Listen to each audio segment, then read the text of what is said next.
What's good with YouTube? You already know Big Flacco with a convict's perspective. And I'm going to smash, dash, slide on through with a little bit of energy. Please hit the like, subscribe, comment, and do all those things to help support this channel. And hit that bell notification for future fire content. Now, with all attention being on the Alabama and Georgia Department of Corrections, man, there was a recent indictment of a gang called the Sex Money Murder, which is basically a blood gang that falls under basically the UBN umbrella, United Blood Nation. Now, Sex Money Murder is a Bronx-based street gang. Now, we all know that the ties to the Bloods comes from Los Angeles, man, as groups started to migrate down to the East Coast, right? But this was a faction that was created up on its own around 1993. Now, one of its leaders, right, Peter Rolock, a.k.a. Pistol Pete, was locked up with UBN leader, and it became sanctioned as one of the original UBN sets. So basically, the SMM was one of the original sets. The gang was created basically and fathered by Greg Stone, a.k.a. Grog, from the Soundviews housing projects, and Xavier X from the Bronx River housings. Now, within the last week, right, United States prosecutors, right, have filed a 12-count indictment charging 23 defendants, including 11 who were incarcerated for alleged criminal acts.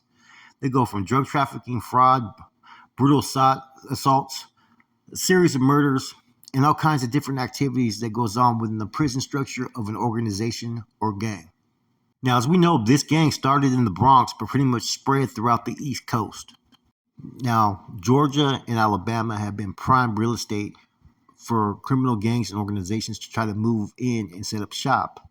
That's why you got everything there. You got Vice Lords, Gangster Disciples, Crips, Bloods, Latin Kings, Sureños, MS-13s, and even Norteños. On top of that, you got the homegrown factions, right? But the SMM had been one of the strong prison gangs that operate, in the Georgia Department of Corrections, right? They've done all kinds of things from murder, attempted arson, drug trafficking, everything. They had, correction officers on the payroll. They had hired out contracts against, correction officers, all kinds of shit. The indictment that they have goes on to say that SMM members committed multiple acts of violence in furtherance of the racketeering conspiracy, including storming a home and shooting multiple rounds of ammunition into a bathroom, killing a 9-month-old baby.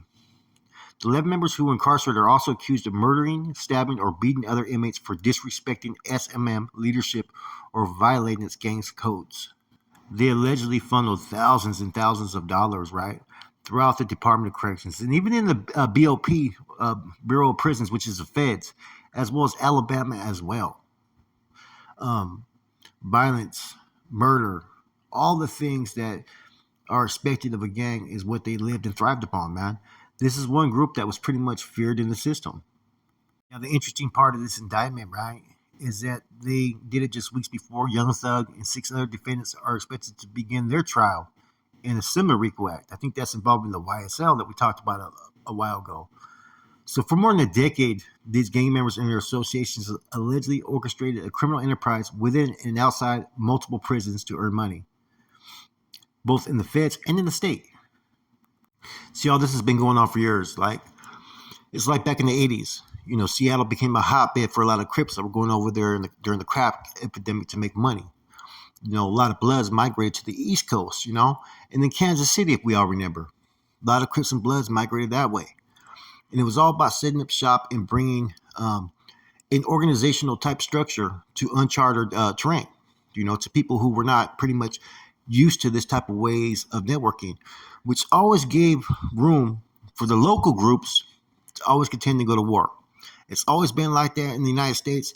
As soon as there's an area that's a hotbed that looks like a growing nest for illicit activities, there's always gangs from the outside that are going to try to fucking infiltrate and establish shop.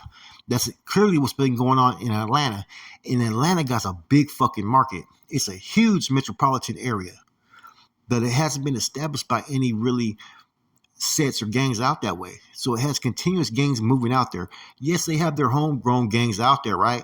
But they have outside influences that are still trying to set up shop out that way. You got to remember, SMM is one of the biggest growing gangs on the East Coast. They're a prison gang. They're a prison organization. they can almost go off on their own. I mean, just a year ago, they were indicted, I believe, in Pollock County in Florida. They have members in Alabama. I think they even have started to set up shop all the way out there in Texas, believe it or not. I was looking at some of the people that were charged in the recent indictment, right? Some were in Georgia prisons, one was in Alabama, another one was in the feds. So this is like a sophisticated organization, man, that's been doing this for a long time. This is like their, I don't know how many times they've been indicted, right? But I know they were indicted in New Jersey, New York, which is their fucking basically their home. That's where they originated from. That's where, like, I guess you could say the motherland of the SMM crews, right? Which, like I said, they're one of the first UBN sets, which is United Blood Nation, which is a series of blood sets that are on the East Coast that function under one basically bandana. It's kind of a little different than the East Coast, West Coast Bloods. They're Bloods, but at the same time, they're their own faction on the East Coast, right, with their own rules, their own structure. Kind of like how the Latin Kings has the Latin Kings in Chicago, and then you have the Blood Nation as far as in fucking or whatever they are in New York. That's how I kind of look at the UBN. But they're really structured. Like, they really have a business type of set of mind, and they have no problem making examples of those that have abandoned the gang, those who have posed a threat towards the gang, anyone that gets in their way of them trying to make their money. Now, they have no problem working with relationships with certain crews, right? They don't traditionally get along with Crips and MS-13 and a couple other groups, right? But for the most part, man, they're about their money. And as long as you don't get in the way of their money and do good business, they'll fuck with you, which is like a lot of those crews down there, man. These Georgia gangs, man, were doing shit on a high level. The YSL, man, you had them trying to fucking knock off correctional officers out there in the streets. There was a case where they knocked off the fucking next door neighbor by accident. So a lot of crazy shit goes on in these southern prisons, right? And now you got these gangs that are trying to bring a little bit of structure or organization. Now, Alabama's fucking one of the most wildest, craziest fucking prisons you'll see. That's why we just did the story recently on the one individual, Williams, right, who was passed around and sold. That's common out there. That's the kind of stuff that these homegrown gangs are doing out there in these southern states. Now, these gangs are bringing a whole different element. They're bringing the drugs, the extortion, the all different type of reigns, right? Because all this stuff was just pretty much put together by those that were in New York, and it's basically been able to spread. So when you think of, SMM and the UBN, right? I look at them more like a fucking criminal organization, right? They're about their unity together towards a common goals.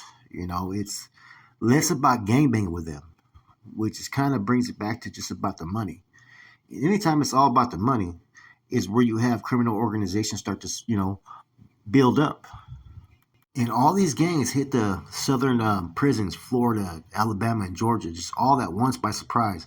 They weren't expecting this. So that's why you're starting to see a lot of new indictments that are coming out, because they were able to do what they want, that their security started to lack a little bit, and it pretty much exposed the things that they were doing. Now, in this indictment, right, it alleges that the SMM organization had subgroups called sets or lines, which are responsible for carrying out the affairs of the gang within their individual territories. Typically, each set or line is responsible for representing SMM through the commission of criminal activities, the generation of financial proceeds, the resolution of internal and external conflicts, and the enforcement of strict adherence to SMM rules and protocols. Each set or line has its own lineup or hierarchy of ranked members from each territory. A set or line and its leaders fall under high-ranking national leaders, including the Royal Flush. It has a straight structure, right, that even members that are behind the walls will also have control over some of the areas in the streets, right? So the SMM ranking structure, right, is very, very, well sophisticated, right? And a lot of its leaders are behind the walls. Now, in the indictment, you have areas such as Florida, Tennessee, Alabama, Georgia, USPs like Pollock and other institutions, Florence, that are all in this indictment, man. So they weren't just doing this thing just locally in Georgia. This is a spread out organization, man. And this is a lot more deeper than traditional gangs I've seen as far as within the African American community, man. This is deep. They were well structured. They were well oiled, man. And in reading this indictment, man, you'll find a lot of surprises, man. And some of the cases that they have, man, they go back all the way to 2000. It's like a 9, 10 year fucking investigation that they've been coordinating. The feds have. So the SMM wasn't just some regular street gang that just started to flourish. It was an East Coast, Southeast group that's been able to spread and establish different sets and lines, almost like regiments, man, to where they have controlled territories. And like I said, they're operating, man, and functioning like any other criminal prison organization.